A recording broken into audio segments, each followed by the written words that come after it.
Hey everybody, thanks for tuning into the video. As always, thank you very much for supporting the Mr. Troy Hunter channel. This is Troy here.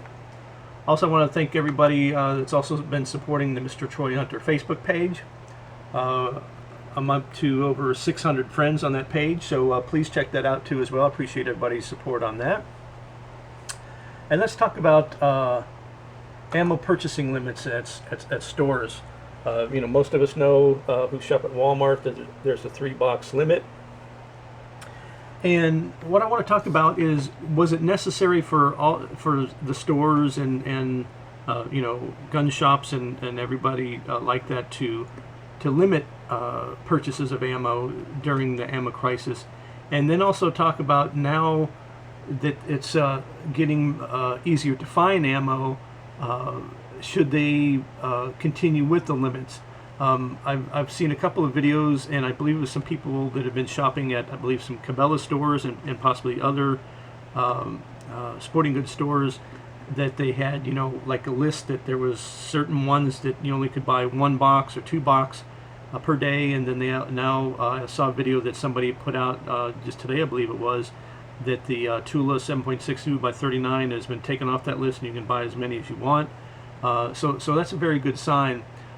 So let's talk about first, was it necessary for the stores and gun shops to limit the ammo during this whole crisis? And yes, of course it was necessary.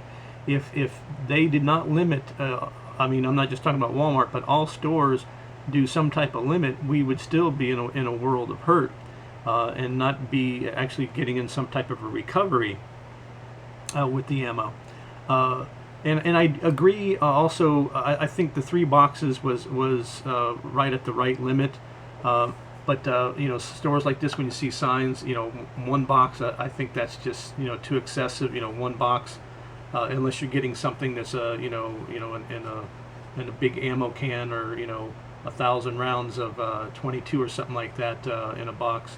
1 box is kind of an excessive limit.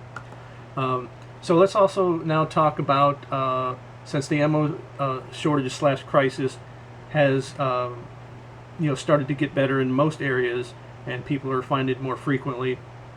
And also, as I've spoken in another video, and a lot of people have noticed that there's not a lot of the so-called ammo resellers standing in line. I've mentioned it used to be 20 or more people in line, and now it's like 4. And that's just the regular shooters in the small town in Florida that I live in that would buy some ammo. So is it still necessary now? Sure it is, because there's still people like myself that are the stockpile ammo, and then hoarders, and I do think there's a distinction.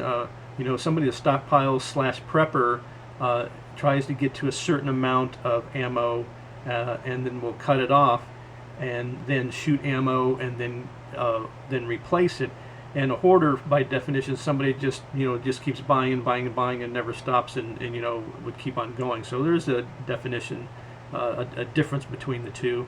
And then of course there is a little bit money still to be made on ammo resellers, but they're only, a lot of them got out of the business because they're only able to make double their money instead of tripling or even 5 times as much. So somebody still could turn around and sell it for some money, and so it's still good to keep the I personally think the limits on the ammo purchases. Also, I mentioned in previous videos that I thought that the crisis would go all the way through to the end of the year. And I still think that's a possibility. It's still coming back, and they still need to keep these limits on until they make it to where you can walk in like we used to be able to, and walk into Walmart or whatever store, and the ammo's on the shelf, and you didn't have to go in there and get there at 5 o'clock in the morning, and you could walk in at 2 o'clock in the afternoon and get a couple of boxes so you could go to the range. So I think it'll still be towards the end of the year where you could actually do that consistently. So let me know what you think about the video.